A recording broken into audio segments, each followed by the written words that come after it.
తర్వాత ఇంకోటి ఈ రకంగా తెలంగాణ ప్రభుత్వానికి తలనొప్పిగా మారిపోయాయి. తలపట్టుకునే పరిస్థితి వచ్చింది. నిన్నటి వరకు ఫీజు రియంబర్స్మెంట్ బకాయిలు కాదు మొండి బకాయిలుగా ఉండిపోయినటువంటి 1200 కోట్ల రూపాయలని కొన్ని రోజులుగా ఉంచుతున్నారు. బకాయిలు విడుదల చేయలేదు కాబట్టి మా కాలేజీ నిలిపేసుకున్నామని చెప్పి ఆ కాలేజీ యాజమాన్యాల తరపున అసోసియేషన్ నిర్ణయం తీసుకొని కాలేజీని ఓ రోజు పాటుగా నిలిపివేశారు. ఇక ఆ సమస్య పరిష్కారం అయిందో లేదో మరో సమస్య తలెత్తింది. తెలంగాణ రాష్ట్ర వ్యాప్తంగా ఆరోగ్యశ్రీ సేవలు సామాన్య మధ్యతరగతి దిగువ మధ్యతరగతి కుటుంబాలకు సంబంధించి ఒక వరప్రదాయినిగా ఉన్నటువంటి ఆరోగ్యశ్రీ పథకానికి ఇప్పుడు ఒక బిగ్ స్టాప్ పడింది, బారియర్ పడింది.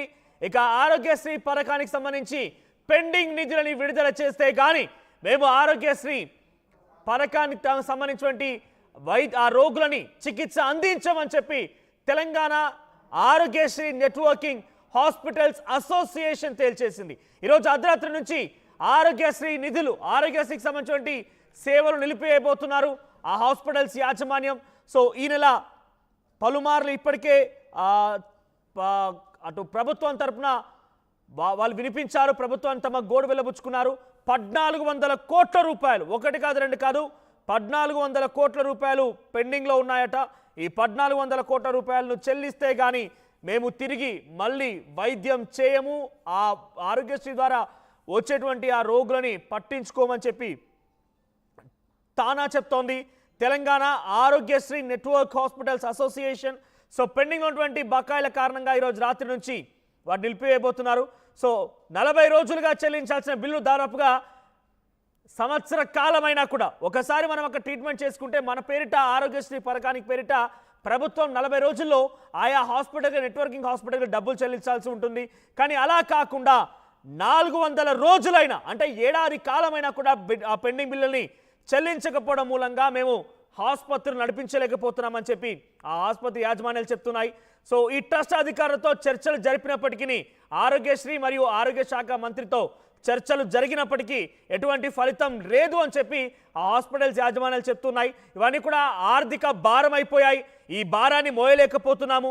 ఉద్యోగులకు జీతాలు లేవు, పరికరాలకు సరఫరాదారులకు చెల్లింపులు లేవు, ఎటువంటి విషయం పరంగా కూడా ముందుకు వెళ్ళలేకపోతున్నామని చెప్పి ఆరోగ్యశ్రీ నెట్వర్కింగ్ హాస్పిటల్స్ అసోసియేషన్ చెప్తోంది.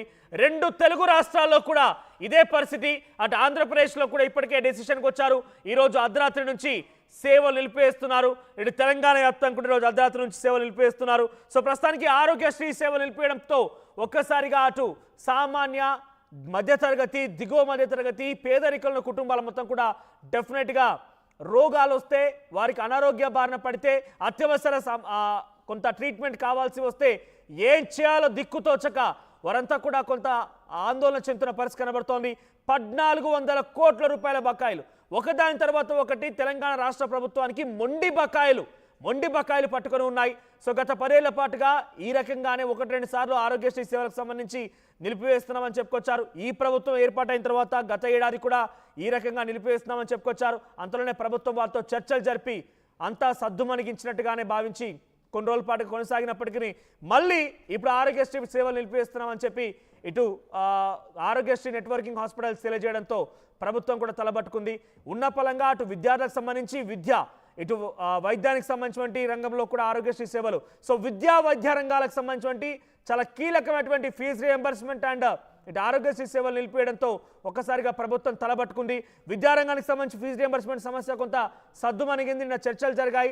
మొదట 600 కోట్లు విడుదల చేస్తాం, ఆ తర్వాత దీపావళి కల్లా మళ్ళీ 600 కోట్లు విడుదల చేస్తాం అనడంతో ఆ కాలేజీ యాజమాన్యాలు ఒప్పుకున్నాయి. ఇప్పుడు ప్రభుత్వం ఆ కాలేజీల పైన కొంత నిఘా కూడా సారించింది. మీరు ఇలా చేస్తారా ప్రభుత్వానికి వ్యతిరేకంగా చందంగా వారిపై కొంత నిఘా పెట్టింది. స్ట్రిక్ట్గా వ్యవహరించాలని ఒక ఆలోచనతో ప్రభుత్వం ముందుకు వెళ్తోంది. ఇప్పుడు ఆరోగ్యశ్రీ సేవల విషయంలో కూడా వైద్య రంగానికి సంబంధించిన విషయంలో కూడా 1400 కోట్ల రూపాయల బకాయిలు ఉన్నాయి.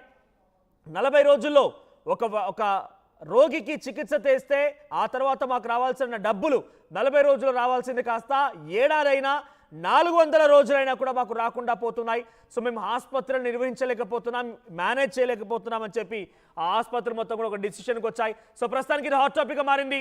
మొండి బకాయిలు తెలంగాణ రాష్ట్ర ప్రభుత్వాన్ని సతమతం చేస్తున్నాయి, అతలాకుతలం చేస్తున్నాయి. ఎస్, మా ప్రతినిధి మధు సిద్ధంగా ఉన్నారు.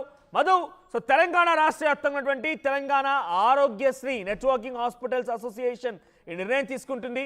సో ఎన్ని హాస్పిటల్స్ ఉన్నాయి, అన్ని సేవలకు సంబంధించి నిలిపిస్తామని చెప్పినటువంటి నేపథ్యంలో ఆ అనారోగ్య బారిన పడినటువంటి ఆ రోగులకు కానివ్వండి, లేదంటే సామాన్య ప్రజలకి అత్యవసర సేవలకు సంబంధించి వాళ్ళ పరిస్థితి ఏంటి? ఇప్పుడు ఈ సమస్య ఎన్ని రోజుల పాటు కొనసాగే అవకాశం ఉంది?